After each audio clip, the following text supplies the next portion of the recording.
All right. Hello, my friends. Welcome back to Collapse Codes or to Collapse Codes if you're new. Today, I want to teach you something that will completely change the way that you understand your birth chart and the way that you use tarot readings, specifically my tarot readings, but any tarot reading will do. Most people learn the planets and a lot of people will learn the zodiac signs, but the part of the chart that almost everyone feels confused by are the houses. I had a lengthy conversation with one of our community members here on the channel, and thought that this would be a good idea because I was trying to explain how to watch the readings. So the houses are not just extra information; they are where your life actually happens. They show the areas of your life experience and where your story is unfolding. So without the houses, you're only really holding half of the map. So today I want to make the houses simple for you. I want you to look at your chart and say, this is where my money story lives, or this is where my relationship patterns live. This is where my spiritual awakening is unfolding. And then I want to show you how to use that understanding when you watch my readings or any reading. So the message become more personal and meaningful for your real life. So take a breath, get comfortable, and let's move through the houses together. All right. So Aries here, the house of self rules the house of self. The zodiac ruler is Aries, of course, and the planetary ruler for this house is Mars. House one is the doorway your soul walked through when you entered this life. It is the beginning of the chart and the beginning of your story in particular. So this house shows how you move through the world when you're not thinking about it. It is your instinctive way of beginning things, the energy people feel when they first meet you, and the way that they approach new experiences. This is not the polished version of you by any means whatsoever. It is the immediate and unfiltered presence that arrives ahead of your identity. So, house one gives insight into the story your soul is growing into, and it really sets the tone of your incarnation and the direction your life naturally wants to move forward. The second house, the house of worth and stability. This is ruled by Taurus as far as zodiac sign is concerned, and the planetary ruler here is Venus. House two holds your relationship with worth, your self worth, and stability. This is where questions around money, resources, income, possessions, and security live. It is not about what you generate financially.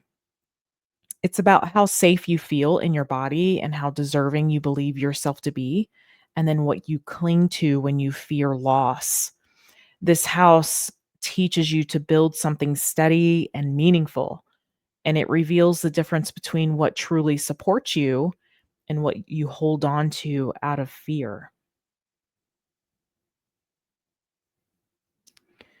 The third house is the house of mind and expression. It is ruled by Gemini, and its planetary ruler is Mercury. House three shapes how you think, how you speak, how you learn, and how you even process your environment. It holds those very early experiences, siblings, school, the stories your mind has absorbed along the way. This house reveals your communication patterns and the way your thoughts naturally move. It shows where you repeat the same inner narrative, inner dialogue, something that's been showing up in the readings quite a bit lately, and where you have the freedom to choose a new language for yourself. What's interesting is that we just had that Gemini full moon. And so these things might have been coming up for you or might have been front and center for you. House four. This is the house of home and emotional foundation. The ruler is Cancer, and its planetary ruler, of course, being the moon. House four is your inner world, it's your emotional roots, it's that very private landscape, the sacred place, as I call it, inside of you that most people never really see. This house carries your childhood, your family imprint, it even carries your lineage and the emotional soil that you grew from. It shows what you retreat to when you need comfort and what allows you to feel safe and supported. So, house four really invites you to create home inside of yourself rather than outside of yourself. It's beautiful. Moving on to the fifth house here, this is the house of creation and joy. Its zodiac ruler is Leo, and its planetary ruler is the sun. House 5 rules creativity and pleasure, joy, even romance.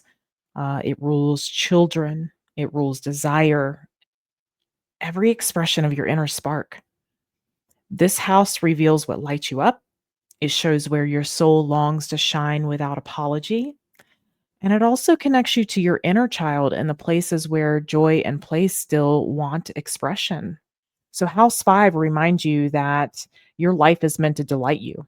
You're not just here to struggle, you are here to create and to glow.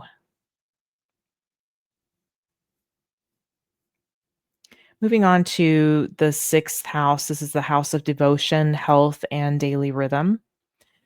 Now, this house is ruled by Virgo and its planetary ruler being Mercury. So, house 6 really shows your relationship with responsibility, your relationship with your own self regulation, health, work, habits, certainly your rhythm throughout the day. This is where you see the small choices that shape the entire structure of your life. Your routines live here. Your devotion and service live in this house. And the way that you care for your physical body lives here as well. So, this house asks for refinement and self honesty. It teaches you to build a life from the inside out, one choice at a time. It's hard for us human beings, right? Seventh house is the house of relationships, and I like to say mirrors.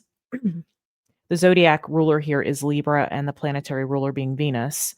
So, house 7 rules one to one relationships, marriage, long term partnerships, those committed bonds, agreements, and contracts. This house shows not only what you attract, but what you agree to allow. And it reveals where patterns repeat and where you are being invited to choose differently. So, relationships in this house act as mirrors for you. Through them, you see the parts of yourself that you might not notice on your own without them. Looking at the eighth house here. Now, this house is about transformation and shared energy, and the zodiac sign, of course, being Scorpio. And its planetary ruler would be Mars and Pluto. Scorpio's original ruling planet being Mars, modern ruling planet being Pluto. So, eighth house governs intimacy and shared resources, vulnerability, trauma, healing, power exchange. It can rule fear, endings, certainly rebirth with that scorpionic energy. This house is where the old self dissolves and a more honest self emerges. It holds some of your deepest emotional work, your deepest secrets. It teaches surrender. It teaches depth, honesty, and the truth of what you really carry.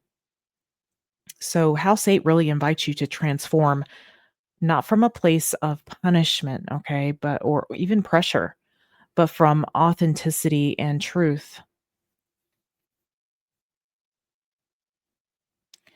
So, House 9, House of Expansion and Understanding, is ruled by Sagittarius, and therefore its planetary ruler being Jupiter. House 9 rules spirituality, higher learning, travel, philosophy, your belief systems, and the search for meaning. This house expands your world, it pushes you past your edges and into really a larger view of your life, an expansive view.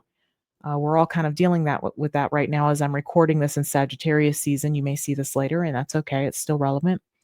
House 9 invites you to explore what you truly believe outside of what you were taught. It opens your mind to possibilities and helps you see your place in a much wider perspective and story. House 10 is ruled by Capricorn. It's the house of calling and legacy. Um, ruled by Capricorn, its planetary ruler is going to be Saturn in that case. This house sits at the top of the chart and it carries your long term calling, your achievements, your public life, even your direction. And it's not just about career, but it also incorporates the structure of your purpose and the mountain your soul came here to climb. House 10 asks you to consider what you want to contribute to the world, who you must become in order to do that with integrity. It's very important. All of them are important, but Capricorn in particular is one that we focus on here because it does involve your purpose on some level. House 11. The 11th house is the house of community and collective purpose. The zodiac sign, of course, would be Aquarius. And in that case, you'd have Saturn and Uranus as the rulers because Aquarius has two. And so house 11 rules friendships, community, groups, networks, the collective energies that you interact with. It shows you where you belong and where you do not belong. It reveals the people who nourish this evolution of your soul and even the visions that you hold for the future, for your future. This house really invites you to bring your gifts into the world in ways that support others as well as yourself. It does have a collective kind of mindset and humanity as the focus there. And last but not least, we have the 12th house. This is the house of the unseen and the soul. And so that makes its ruler Pisces. And the planetary rulers, there would be two, Jupiter and Neptune. So house 12 holds dreams and intuition, the unconscious past life residue, your hidden fears, compassion, isolation, and deep spiritual truths. This house works beneath the surface of your life. It teaches release. It teaches forgiveness, healing, and inner surrender. House 12 invites you to remember that endings are often beginnings wearing a different face. So, this is where your soul really speaks quietly and it asks you to soften and to listen. So, how do we use these houses when we're watching tarot? So now that you understand how each house functions, I want to show you how to use this during readings. My readings specifically, but you can also do this with other readings that you may watch. So if you want guidance about like money or self worth, you're going to look at the sign that rules your second house and watch that sign. Okay. Now, let me say this real quick. If that confuses you because I haven't really done a video on how to read your birth chart, you can find that anywhere if you want to look at it. Some of you already know, but for those of you that don't, okay, that are learning this and want more information on this, uh if just watch if this is too confusing for you, I just want you to watch, for example, okay? Again, if we're wanting to watch for our second house matters, okay? Watch Taurus readings because Taurus rules the second house. You may find that this area of your life resonates more with that sign. Okay. But Taurus rules the second house. So watch Taurus for your second house if this aspect is more confusing to you until you get the grab, until you get the hang of this aspect, then you can move on to watch the sign for this area of your life. So again, if you're wanting that guidance about the money, the self-worth, look at the second house. If you want guidance about relationships or partnership decisions, you're going to look at your seventh house ruler and watch that sign, or just watch Libra. Okay.